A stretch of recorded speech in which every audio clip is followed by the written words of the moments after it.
Maalum katika mkoa wa Fujian wakati wa ziara yao rasmi nchini China. Dhifa hiyo iliyofanyika katika hoteli ya kifahari mkoani humo ilikuwa kama ishara ya heshima kubwa kwa kiongozi huyo wa taifa.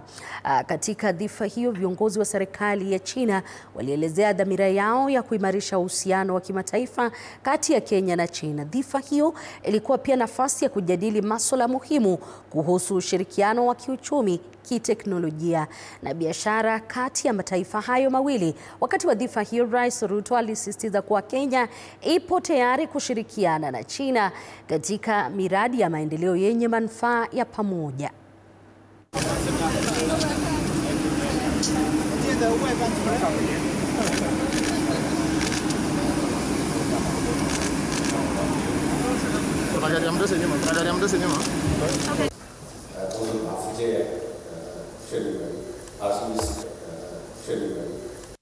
Katika masuala tofauti ni kwamba waziri